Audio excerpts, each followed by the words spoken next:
फिर इस हालात को देखते हुए नहीं, हेमंत सोरेन गए तो अपने करनी से वो गए। अपने यहाँ देहात में कहावत है ना, जैसा कर्म करोगे वैसा फल मिलेगा, या जैसा करनी वैसा भरनी। तो 4 वर्षों तक उन्होंने सब कुछ लूटते ही रहा, लुटाते ही रहा। सरकार को उनके दलाल, बिचौलिया और भ्रष्ट अफसर ये लोग चलाते रहे। और हमने तो सरकार को लगातार पत्र भी हम लिखते रहे कि भैया गड़बड़ हो रहा है, इसको जांच कराओ, इसको रोको। नहीं माना, उसको नहीं पढ़ा, बल्कि हमें ही क्या कहा लोगों ने, ये पत्र वीर का दिया। तो हमने कहा कि भाई हमारा तो दायित्व है, हमारा तो धर्म बनता है, जनता ने हमें चुना है और हम देख रहे हैं यहाँ गड़बड़ हो रहा है, तो हम आपको सचेत करेंगे। संभालना नहीं संभालना ये आपका काम है।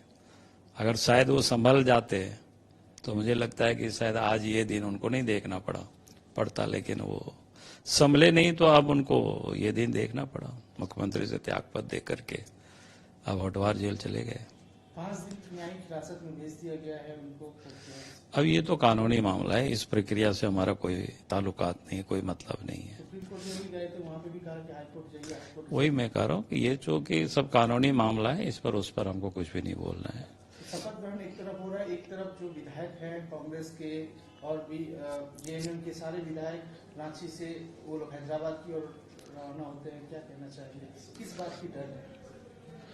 देखिए, विधायकों को क्या है कि उन लोगों को अपने विधायकों के ऊपर कोई भरोसा नहीं है, कोई विश्वास नहीं है।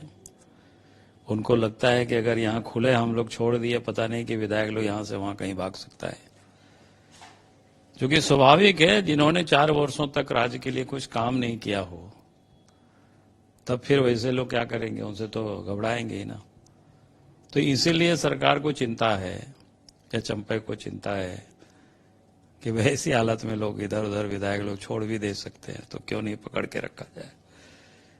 जब उनको विधायकों के ऊपर विश्वास होता, भरोसा होता, तो मुझे नहीं लगता है कि इसकी कोई उनको जरूरत थी। वीडियो जारी कर हेमंत सोरेन की गिरफ्तारी को लेकर जिस तरह से उन्होंने कहा है, क्या कहना चाहिए? देखिए, कहना क्या चाहेंगे कि तो क्या करेगा, उसके पास क्या वो उपाय था। आखिर अपने चमड़े को बचाने के लिए, लोगों को ये बताने के लिए कि हम निर्दोष हैं। कोई भी चोर होता है अपने आप को कभी नहीं स्वीकार करता है कि हम चोर हैं या हमने चोरी किया है। कहता है कि हमको फंसा दिया गया, षड्यंत्र के तहत हमको फंसा दिया। ऐसे सभी लोग बोलता है, जितने भी अपराध किए रहते हैं वो सब लोग ऐसे ही बोलते हैं। तो हेमंत सोरेन भी वही बात बोल रहे हैं, कोई नई बात वो नहीं बोल रहे हैं। बीजेपी जो है ईडी, सीबीआई जैसे एजेंसियों का अपोजिशन को खत्म करने के लिए यूज कर रही है। देखिए, अपोजिशन को काहे आप खत्म करने की यूज करेंगे? उन लोगों ने गड़बड़ किया। आज तो मैं कह रहा हूं ना कि 2-3 बातें आपको बताते हैं। हेमंत सोरेन के पिताजी शिबू सोरेन अभी भी जिंदा है। नरसिम्हा राव जब देश के प्रधानमंत्री होते थे, उनकी सरकार को बचाने के लिए लोकसभा में उनके पक्ष में वोट करने के लिए पैसा ये लोगों ने लिया, और पैसा पकड़ा गया, सीबीआई जांच हुई तो शिबू सोरेन जेल भी गए। उस समय तो कोई नरेंद्र मोदी नहीं थे, उस समय कोई अमित शाह जी नहीं थे, उस समय कोई बीजेपी की सरकार नहीं थी। बगल के बिहार में लालू यादव, फॉर्डर स्कैम, उस समय कोई बीजेपी की सरकार नहीं थी।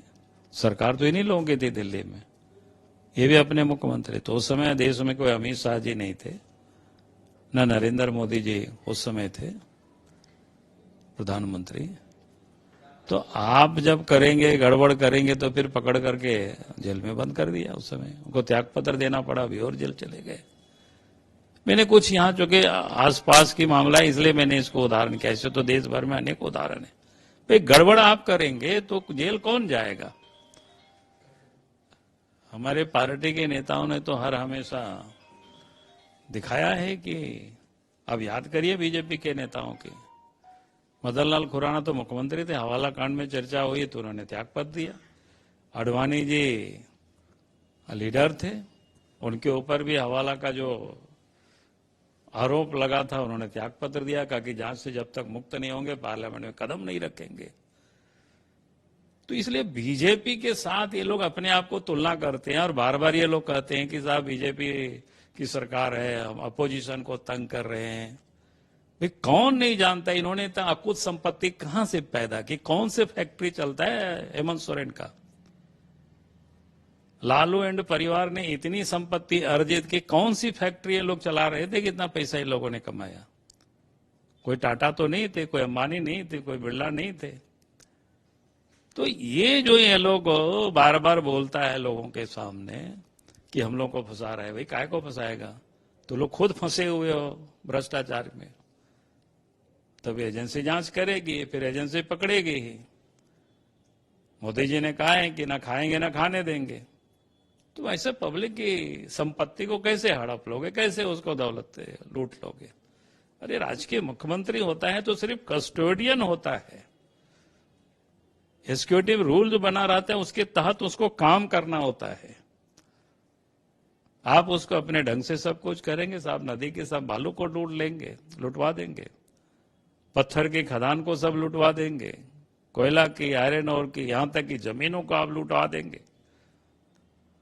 आर्मी की जमीन तक को नहीं छोड़ते हैं लोग।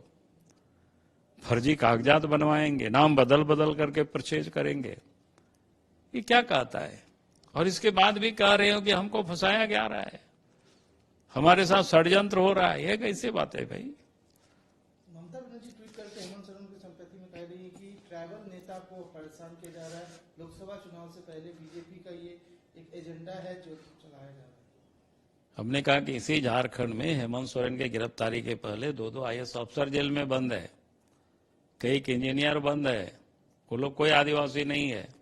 उनके दलाल बिचौलिया प्रेम प्रकाश बंद है जेल में, पंकज मिश्रा जेल में बंद है।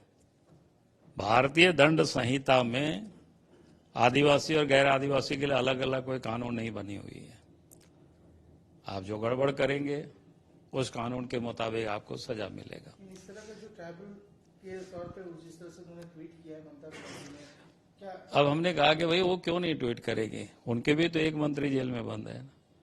मंत्री के महिला मित्र के घर में कितना करोड़ों टका मिला है को दुनिया जानती है इस बात को भाई, सब दिखा फोटो में। आप लोग ही नहीं दिखाए होंगे, हम लोग तो उसी से देखे हैं फोटो। तो पैसा वहां मिलेगा तो कहाँ केस किसके ऊपर होगा, तो दर्द किसको होगा, उन्हीं को होगा ना। इतना पैसा निकाल दिया, केस में डाल दिया। आने वाले कल के लिए भी वो चिंतित हैं, कल भी ऐसा हो सकता है।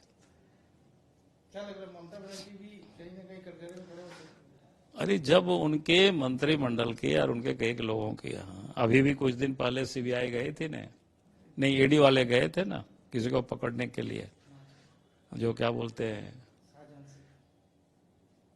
हाँ नाम बोल रहे हैं, वहां पथराव हुआ, चोटें लगे ED को। भाई आपने कोई गड़बड़ नहीं किया तो डर क्यों रहे हैं भाई। गड़बड़ किया हो तो फिर उसका सजा तो मिलेगी।